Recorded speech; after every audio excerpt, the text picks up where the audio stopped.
जय माता दी दोस्तों, आज हम बात करेंगे नवरात्रि के दूसरे दिन माँ ब्रह्मचारिणी की पावन कथा। जो भी इस माँ ब्रह्मचारिणी की कथा सुनता है उसकी सभी मनोकामनाएं पूर्ण होती हैं। उसके घर में धन धान्य की वृद्धि होती है और घर में सुख समृद्धि का वास होता है। माँ दुर्गा की नव शक्ति का दूसरा स्वरूप ब्रह्मचारिणी का है। यह ब्रह्मा का अर्थ तपस्या से है। माँ दुर्गा का यह स्वरूप भक्तों और सिद्धों को अनंत फल देने वाला है। इनकी उपासना से तप, त्याग, वैराग्य, सदाचार और संयम की वृद्धि होती है। ब्रह्मचारिणी का अर्थ तप की चारिणी यानी तप का आचरण करने वाली। देवी का यह रूप पूर्ण, ज्योतिर्मय और अत्यंत भव्य है। इस देवी के दाएं हाथ में जप की माला है और बाएं हाथ में यह कमंडल धारण किए है। पूर्व जन्म में इस देवी ने हिमालय के घर पुत्री रूप में जन्म लिया था और नारद जी के उपदेश से भगवान शंकर को पति रूप में प्राप्त करने के लिए घोर तपस्या की थी।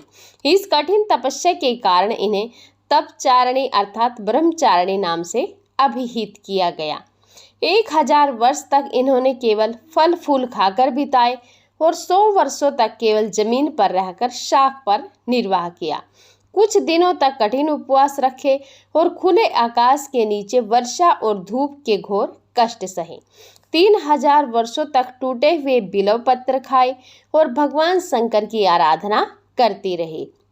इसके बाद तो उन्होंने सूखे बिल्व पत्र खाना भी छोड़ दिए।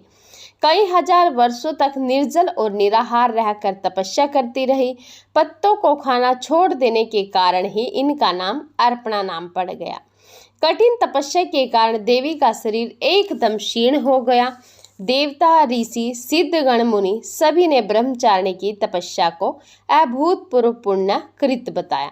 सराहना की ओर कहा, हे देवी, आज तक किसी ने इस तरह की कठोर तपस्या नहीं की। यही तुम्ही से ही संभव थी। तुम्हारी मनोकामना परिपूर्ण होगी और भगवान चंद्रमौली शिव जी तुम्हें पति रूप में प्राप्त होंगे। अब तपस्या छोड़कर घर जाओ, जल्द ही तुम्हारे पिता तुम्हें बुलाने आ रहे हैं।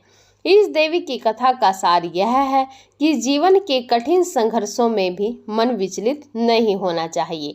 माँ ब्रह्मचारिणी देवी की कृपा से सर्व सिद्धि प्राप्त होती है। दुर्गा पूजा के दूसरे दिन देवी के इसी रूप की उपासना की जाती है। हरे कृष्णा, राधे राधे। आप सभी को वीडियो अच्छी लगी हो तो प्लीज़ माता रानी के नाम का जयकारा ज़रूर लगाइएगा और एक लाइक भी ज़रूर कीजिएगा।